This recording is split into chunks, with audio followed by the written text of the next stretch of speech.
and welcome to the last week of the Keziah Shawl Call.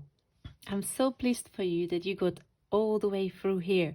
So now we are going to be looking at the last section of the call where we're going to work this loose braided cable. So it's going to be more or less relaxing 8-row stitch pattern, and you maintain the rate of increases and decreases at the beginning of at the end of the shawl, and then we will do a bind off. So let's dive in. So I'm going to show you how to work the last cable. I've got a small swatch, so I'm going to be working even. So as previously, please remember, I'm going to be working the left edge straight, but you will need to decrease, and that in that way you are going to be kind of cutting into the cable pattern, and the edge is going to be moving along here. Right, so this is 8-row pattern repeat, and it is worked over 18 stitches. So we start the first row with C3B. So you all know C3B by now. So we are going to work 3 knit stitches. Put them on your cable needle. Hold at the back. Work the next 3 Tunisian knit stitches.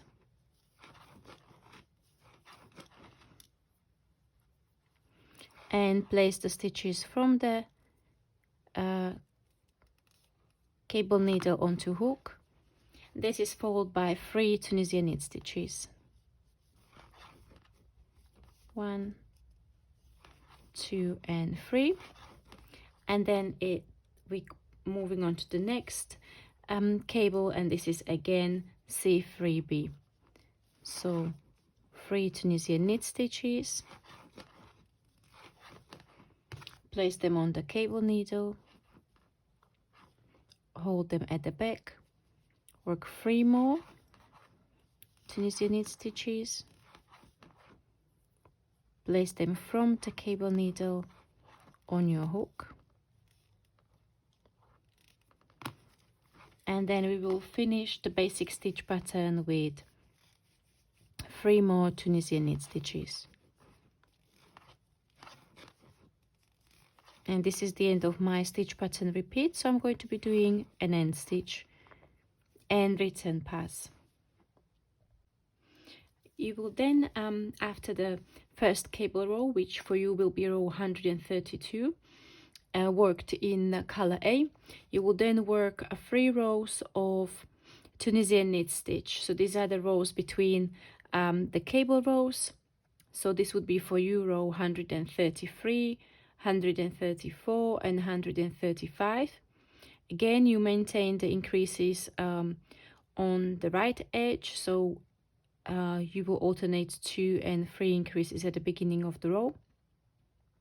So I'm going to let you to work these 3 rows, and I'll meet you back for the next cable row, which will be the row 136. Welcome back. So this will be the 5th row of your cable pattern repeat, or if you are working this for the first time, this cable first starts on row 136. So what we are basically doing, we are now offsetting the cables by 3 stitches, and we are working the opposite cables. So on the first row of the cable pattern repeat, we worked C3B. Now we offset the cable and work C3F. So this is what is going to look like. So we start with 3 Tunisian knit stitches,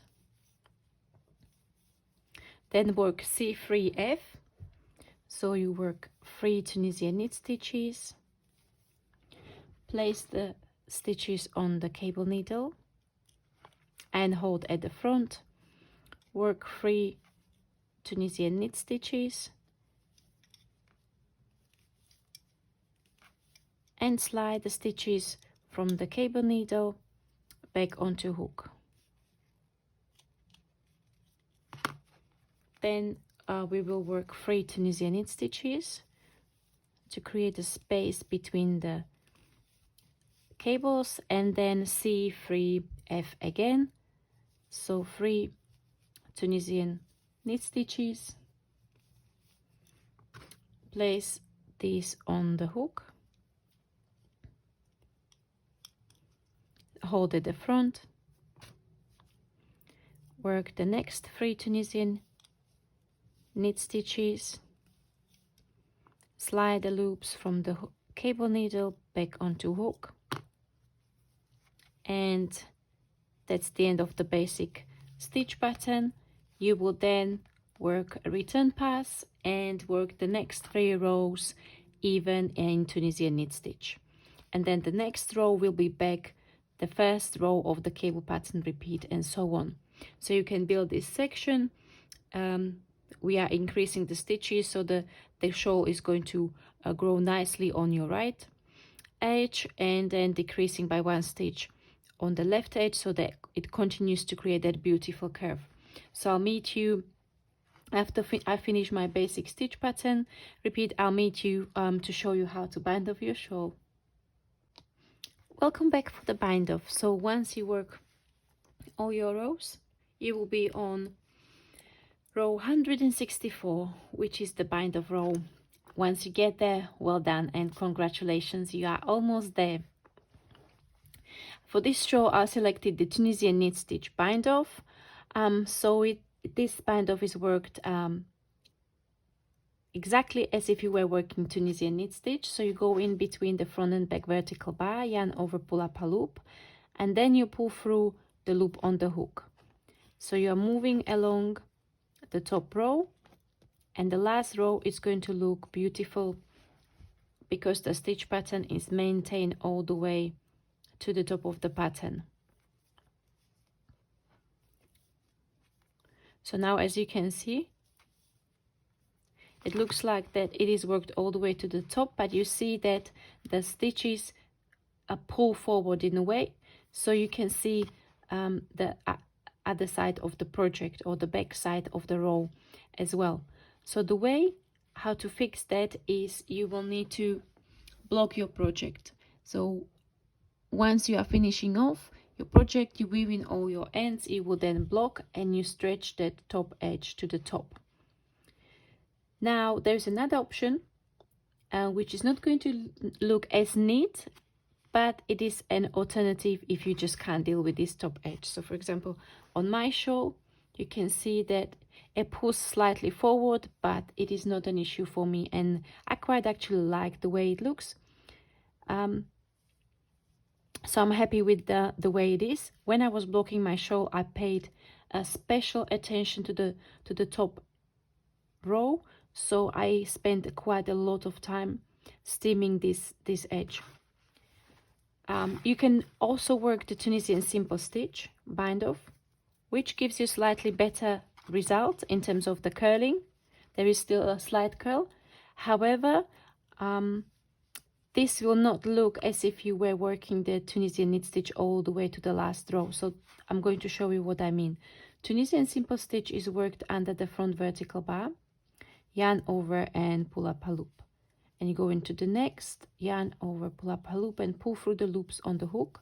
So the principle for the bind off is the same as for Tunisian knit stitch, except for you are placing the hook in a slightly different position. So once we do this, you can see that the edge looks quite different. However, the last row of your project will look like Tunisian simple stitch. So you will not maintain the knit-like look all the way to the edge of your project.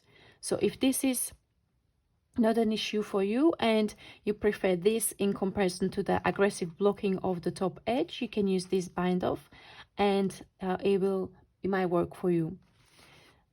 So you would maintain the bind off all the way across your row, including the very end, the edge stitch, and like so. You will then cut your yarn, pull it through, and this is it. That's the end of your project.